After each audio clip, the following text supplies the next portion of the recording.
In this video, we're going to be looking at these, the brand new Nike Streakfly. What is up everybody and welcome to 40 Runs, at 40 Runs HQ here in Hertfordshire in the UK. Whereabouts are you in the world? Let me know in the comments. And while you're down there, tell me, did you bag a pair of these on the first drop? Be very interested to know. Or maybe, actually, you were lucky enough to get a pair and then you put them on eBay for £300. Are you that person? Let me know in the comments. And if they haven't dropped yet where you're living, tell me, do you know when they're coming out? Be very interested to know. I think someone said, and I may be wrong on this, like 28th of February in the US. I don't know whether that's right or wrong, but very interested to know. Share the knowledge down in the comments when and where these things are going to be dropping. Help everybody out. Right, okay, so in this video, we're going to be talking, actually, it's going to be two elements. The first part of the video is going to be some detail about the shoe. We're going to be talking about the midsole, the upper, the outsole, bits and bobs like that, some comparisons to like the Takumi Sen I'm looking at. We've got the Rebel 2, we've got the Next Percent. Talk a little bit about that. And then the second part of the video, which is still part of the main video, confuse you a little bit, is going to be performance related, you know, what it's like to run in and that kind of stuff. And you can use the chapters in the description to skip along if you want to. So go down to the description and skip along if you want to. But we're going to get into what the shoe's made up of and all the bits, the elements of it, the stats of it and all that kind of stuff first. So let's get stuck in. Okay, but before we do that, I've got an interesting fact for you. I was watching this thing the other day from one of these like YouTube mentor like gurus who like tell you how to do YouTube channels, and he said that 80% of the people that watch his YouTube videos aren't subscribed to his channel. He went into his analytics and looked, and 80% aren't subscribed. Now I did the same, it's about 70-something%. So what I want you to do, if you've not done it already, is hit that subscribe button and then hit that bell notification so you know when we're posting videos, or like for example when the long run live stream comes out on a Friday, you also get a notification about that as well. But hit the bell, hit the subscribe button and the bell notification, then you're going to keep up to date with all the running related content, including shoe reviews that we have coming out on the channel. Okay, right, so Nike Streakfly, one of the most hyped shoes of 2021 and 2022, because it was rumoured to be coming out for a long time and then it finally dropped here in the UK in January 2021. This is a 5K, 10K racing shoe according to Nike. It's super, super lightweight. It sort of takes it back a little bit to, you know, the good old days, I would say, racing flats and, you know, stripped down running shoes and all that kind of stuff. But what's it like? What's it made up of? What have we got here? Well, let's start off with the upper.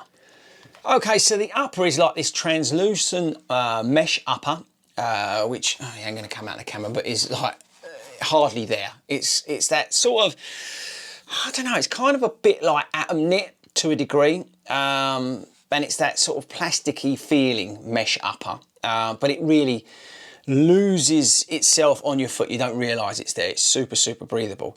What you've got in terms of the lacing, you've got the offset lacing pattern, which is similar to the Next Percent, which is to relieve pressure on the midfoot. You've got a very thin tongue with a little bit of padding in the top just to help with the lacing down. It's stitched in from about here down the foot, so you've got a little bit of movement on it, but it's not going to start rocking all over the place and sliding around, which is good news. We've got a what's the best way to describe it, an interesting mechanism for lacing down. They've basically used hoops, can you see that, in terms of getting the lockdown over the midfoot. They've used like these very, very delicate hoops to lock it down, but it's very efficient, I would say, the way that Nike have done it. They've got rid of all the sort of overlays and stuff that you don't need, and they've basically gone back to basics to create a very efficient system of locking down the foot over the midfoot with this offset lacing system. They've added some overlays to the medial and lateral sides to add some structure to the upper a little bit, so it's not wobbling all over the place. We've got at the back, we've got a slight heel counter, I would say.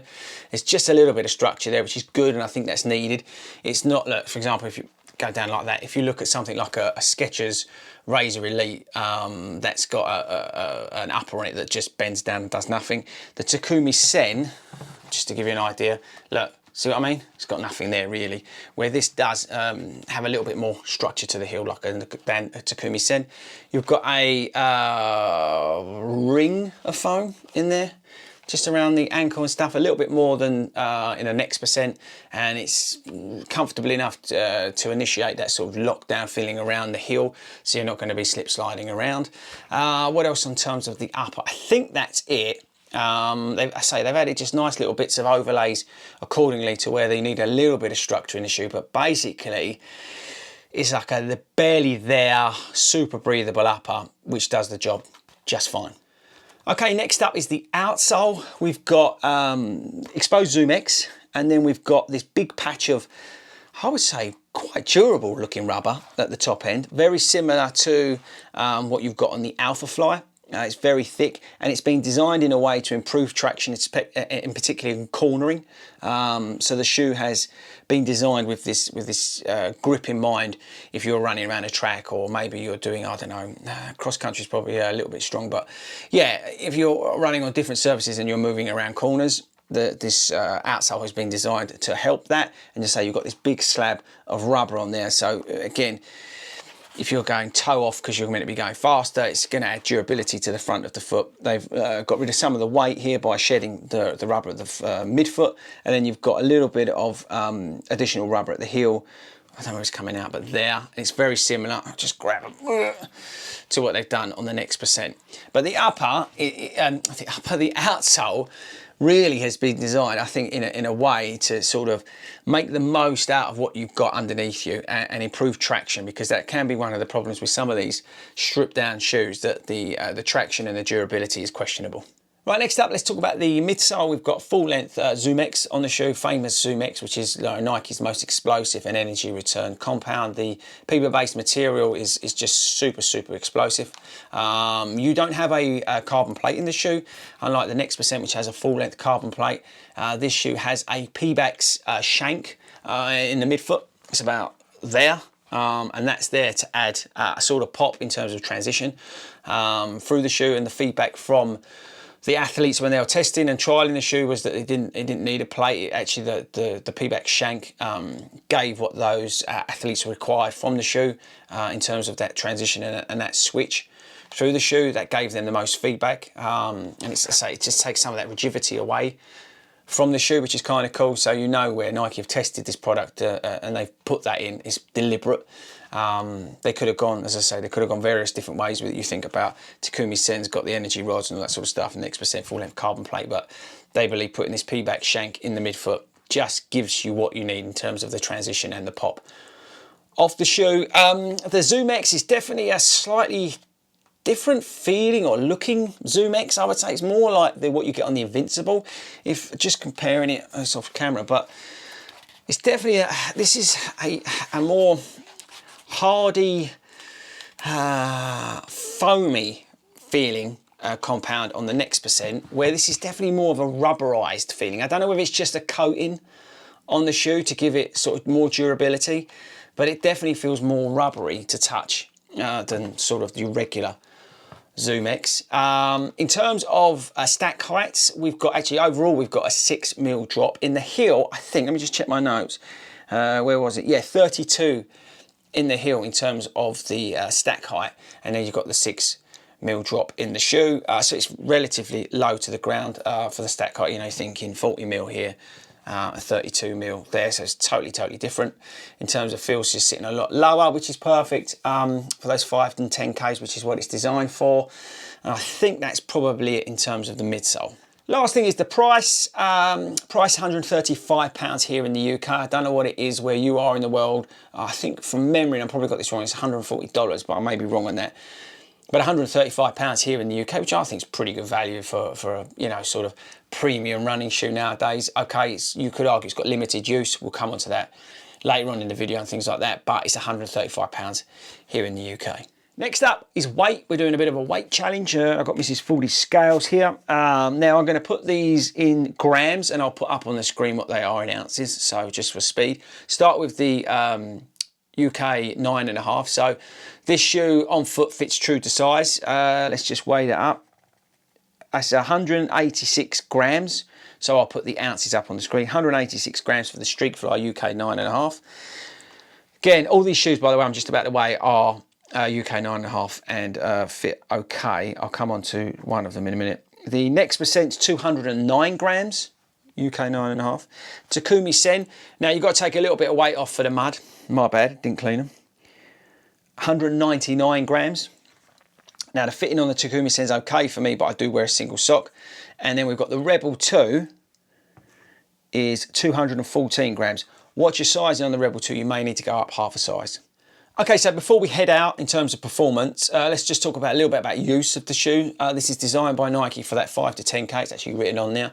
This is a gap in the market which they've seen because their athletes are running 5 to 10Ks in their next percent. So they've introduced a shoe with a lower stack that's not as sort of volatile over that distance. This is a more conservative sort of racing flat way to go, that they feel they can get more for their athletes out of the shoe with this sort of lower stack version of this, but without the carbon plate. For me, I've bought this shoe firstly because I bought this out of my own money, by the way. Firstly because I'm a shoe geek and I wanted to try it, but also I've not bought this for sort of 5 to 10K race days. I've bought this actually as a training partner.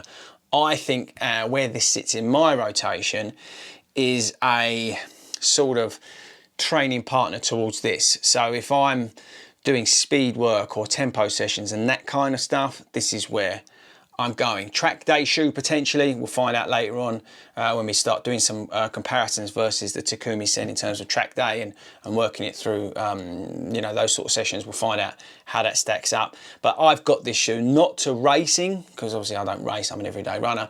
I'd probably chuck it on for park run, and but more importantly than anything else, I would use it as a training partner, you know, race day shoe, training partner, or Alpha Fly. Let's say this was my Alpha Fly, and training partner for those speed shoes. That's for me in terms of where it sits for usage.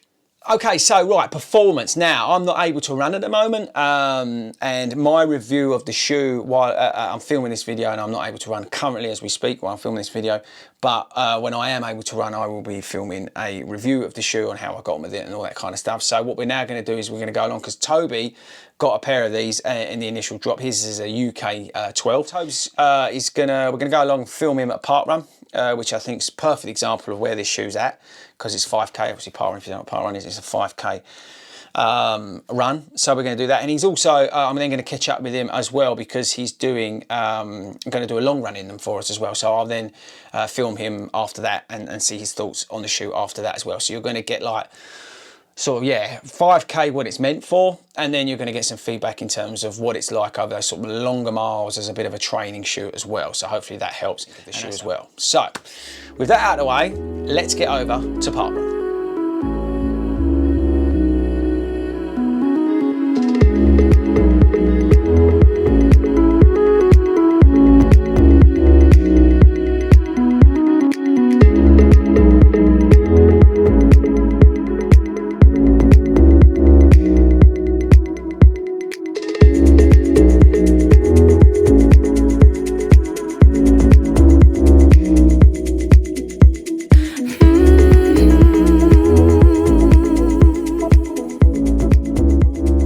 So I'm here at Toby's house, waiting for Toby.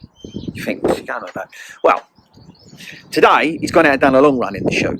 So he's done Park Run, and I was going to give you the feedback, but I thought actually we'll wait, because I want him to give you the feedback in total. The feedback from the Park Run's interesting, by the way, so wait for that as well. But he's gone out and done these 13 miles this morning, and that's why I'm waiting for him to come back, so I want to film him and get his impressions. So I'm going to wait for him here. I'm going to play some awesome B-roll, because I've given him the camera and he's gone out and filmed, and with Si, by the way, while they've been out doing this 13 miles. So I'll show you that, but we're going to wait for it. I'm going to wait for him here, and when he gets back, we'll get his feedback on basically how he's found the shoe. Not only on that Park Run, which I think is interesting, because it's a 5K, 10K shoe, but going out and doing 13 miles. I asked him to do 13 miles in the shoe because of the half marathon distance, what it's like. Can you use it for half marathon? And within that distance today, I know he's running at goal pace. He's not running, actually he's doing a bit of easy work, but I know he's doing elements of goal pace as well. So that'll be interesting. So hopefully by the time you finish this video, we've got a sort of overall view of the shoe in terms of actually using it and where it's good and where it's bad and that kind of stuff. But the feedback, just as a heads up, the feedback from the part run, because I spoke to him about it already, is kind of interesting. So it'll be super exciting, super interesting what that is compared to the long run verdict as well. So anyway, hopefully he'll be back in a minute. I'm going to play the awesome B-roll from his run. I'll catch you guys in a minute.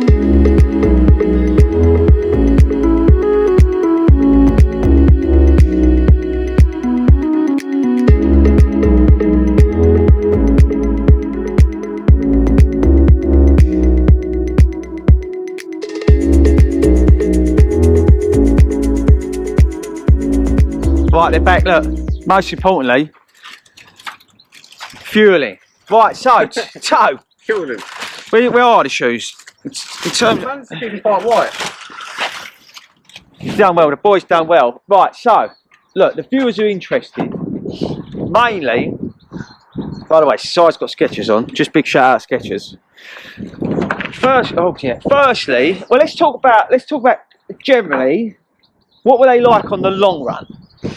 Now, I've told you you've done 13 miles, so what would it be? Like, so you was running easy pace.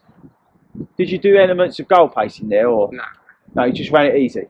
We did, there was a few, we picked it up a little. A couple of them, it dropped down to like 9:20, 9:10 sort of thing. Like, Right, so you was easy. Pushing, Yeah, you was so easy miles today. What were they like, easy miles? They were right up to about mile 10, 11. What?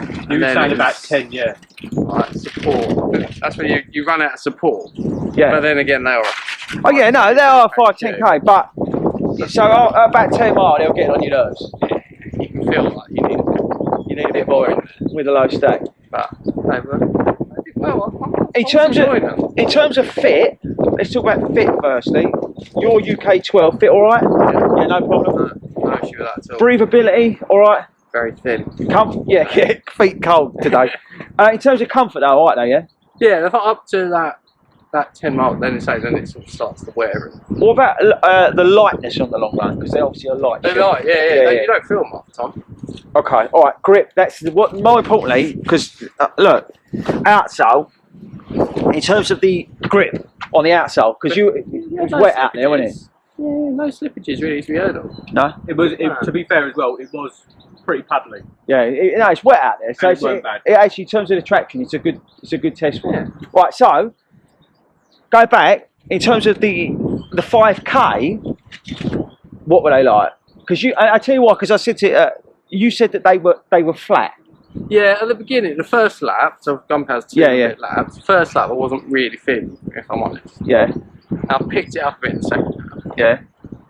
I did actually start to quite enjoy it. Oh, you enjoyed it? Oh, so there you go. So When he actually started putting some effort. yeah, basically when your effort level went up. When I decided When he couldn't be bothered to do anything. When someone was breathing down my neck trying to overtake me, I said, I ain't having this. So yeah, all right, that's interesting. So when you picked it up, they came back at you. Yeah, there was plenty in. Compare them to your Alpha Flies, the speed, the speed. We were talking about this, so I think speed seems to have that bit more cushioning. Yeah. Coming around, so again, the half marathon distance, they're good. Speeds are better for the distance, aren't they? In over 5k. they're still 5k, I think they're right. Yeah, I think these are probably might be that bit more quicker, my best English. Best English, yeah. But they are lighter. They are lighter. So you don't feel them. So once you're going, they do. The back, you feel the cushion in the back, but the front is quite hot. In terms of, because you've got quite a long stride, right? The front of the foot, right, says you're coming through the way, because you're not a heel striker. What was the front of the foot like? Did you feel like, because there's no stack there? There's nothing there. No, you do feel the same, especially on that first lap. You felt like camera. But that's what I was like. That's when I wasn't sure after the first lap, so I'm not sure about this. But as I picked it up, and obviously you get a bit lighter on your feet as well as you pick it up. Then they were. So right. So just to conclude it, because this video is going to be about 8 hours long. Would you recommend them for an everyday runner? Or would you go and buy the Saucony Dolphin Speed 2 that does everything? I think I'll get the Speed 2. I think, and that's the thing, isn't it? If you ain't got the whole, The problem is, unless you're going out to do a real fast 5k, What's the point?